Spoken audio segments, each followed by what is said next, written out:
What if I told you that Luffy's final enemy in Elbaf isn't the one we're expecting? Let's talk about why Zoro, not Luffy, might be the one to take down Loki. Of course, the description of Loki at the start of this arc makes it clear that he is very powerful. All the giants were needed to capture him. He killed his father, stole a legendary devil fruit, and has a special bounty of 2.6 billion berries. So it's not surprising that most people think he will be Luffy's final opponent in this arc. However, if we dive deeper, we can find many logical reasons why Luffy will face a stronger opponent, while Loki will be defeated by Zoro.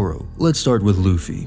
It's very unusual for Luffy to interact with his final opponent this early in the arc. Then there's the fact that Loki is imprisoned and chained to the tree atom, an unusual introduction for an arc's main antagonist if he is one. Normally, the main villains are the ones in charge, causing oppression. While Luffy doesn't consider himself a hero, many countries in One Piece view him as one. It would be strange for him to set Loki free and then defeat him after Loki destroys Elbaf's villages. That just doesn't make any sense. Also, having a lower bounty than Luffy isn't how Oda presents Luffy's main opponents. Even if it's a special bounty, it's still lower than Luffy's. In my previous videos, I've explained why Loki might not be as evil as he's portrayed. We saw Luffy just chilling and talking with Loki while sitting on his knee, because that's what you do with the main villain of the arc, right? Usually, in serious moments, Luffy has great intuition and can sense who's good and who's bad. During the time skip, when Luffy and Rayleigh were discussing hockey, Luffy mentioned that he relies a lot on his opponent's personality. Because of this, one of Luffy's greatest talents is being able to instinctively read people's personalities. If Loki were truly evil, Luffy wouldn't be vibing with him like this. When Kizaru arrived at Egghead, he sensed the aura of the person he was about to face, and based on his reaction, we knew it was a bad guy. In the previous chapter, Luffy felt Loki's aura and decided to approach him himself, and in this chapter, they seemed like good friends. I'm not saying Loki is kind either. He's killed his father, even if it was for different reasons, and he has considered killing Luffy after being freed. He's also a solo warrior without a crew, just some beast friends from the forest. If all the giants manage to capture Loki, it stands to reason that the combined power of the giants and the Straw Hats could easily overpower him again. This suggests that Loki is unlikely to be Luffy's final opponent.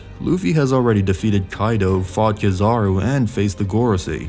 Yes, Loki is strong, but I believe Luffy is already stronger than him, and Oda wouldn't give Luffy such an opponent in the final saga. Every character and arc has a lot of meaning right now, and if Luffy still has to gain some power-ups, it won't be against Loki. Now, this doesn't necessarily mean Luffy won't fight Loki, but it will likely be just a small clash. It won't be the life or death battle we expect from the most anticipated arc in One Piece. In conclusion, Loki seems to be a very complicated and interesting character who is crucial for revealing a lot of new information about Shanks, Elbaf, and Luffy's Devil Fruit. I also don't think he'll be joining the crew, and as I've already explained, I don't think he'll be the final villain of this arc. But what is his role? Of course, he'll be released in a few chapters, cause a lot of problems, and I believe Zoro will be the one to stop him. For some, this may sound like a new version of the Zoro kills Kaido theory, but it was flawed from the start. It was based on mythology and made sense, but Kaido was the main villain and he had a first commander, so everything was logical. Kaido fought Luffy while Zoro fought King. But in this case, everything is different and it seems more possible to me. For example, thematically, the location where Loki has been imprisoned is apparently the underworld, Helheim, which corresponds with Zoro's motif of the King of Hell. Most likely there are 9 realms in Elbaf, each one representing a different Straw Hat.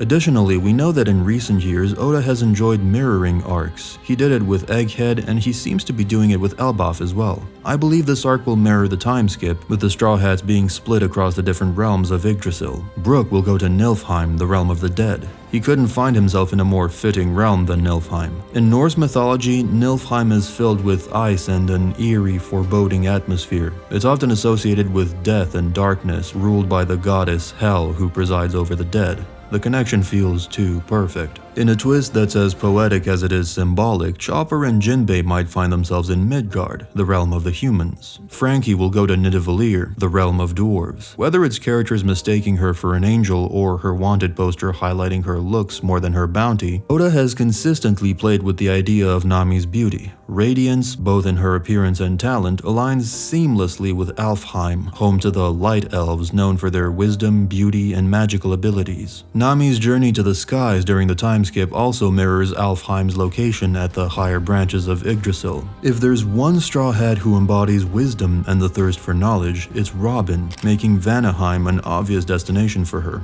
Usopp's connection to giants has been teased since the crew first learned about Elbaf. He will go to Jotunheim, the realm of the giants. If Brook's ice abilities land him in Nilfheim, then it's only fitting that Sanji finds himself in Muspelheim, the realm of fire, home to the fire giants and ruled by the fearsome Surtur. Luffy will, of course, go to Asgard, the realm of the gods. Helheim and Loki are left for Zoro. Helheim is quite literally the Norse version of Hell, a cold, dark, and desolate realm reserved for the dead who didn't die in battle. Loki's introduction also bears some resemblance to Zoro's. Zoro was tied to wood and ready to hunt down any fugitive in exchange for freedom, but it seems to take a different course with Loki, whose aim was more or less to stab Luffy in the back after being freed. Loki wields a hammer, Mjolnir, which seems to be permanently black, so he is kind of both Loki and Thor at the same time. There are a lot of Zoro-Thor parallels that could be a nice hint as well. Additionally, Zoro is the one Straw Hat who will end up permanently blackening his swords. We expected this in Wano, but it didn't happen, so he might learn something new in a fight against Loki. Also, Loki and Zoro seem to have the same mask at Elbaf. We can't count it as foreshadowing, but it's still a nice detail. Loki's devil fruit could be another reason why bounty hunter Zoro will take down a character with a special bounty. Loki's legendary devil fruit is not yet revealed, but there are theories that he has eaten the Fenrir devil fruit.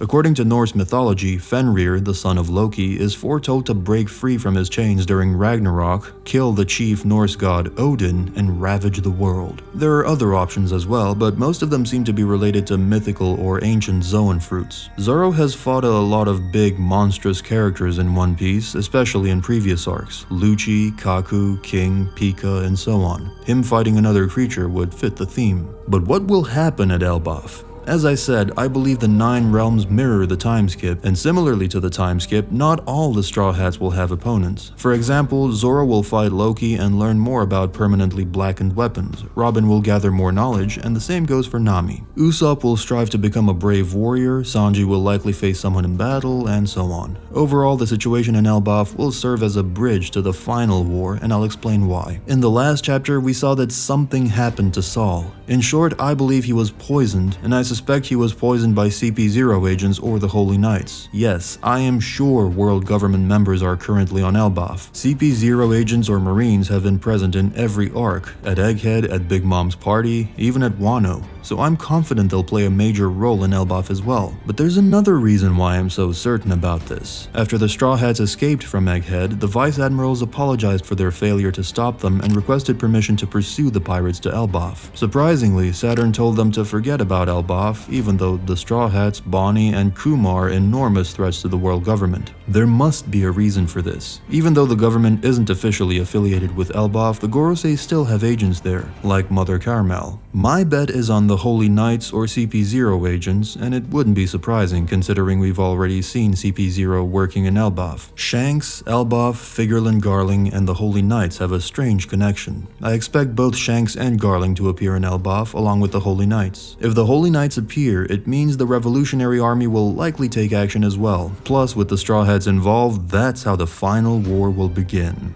That's it for today. Don't forget to like this video, and if you want to know more about Loki and Shanks' connection, you can watch this video right here. Thanks for watching.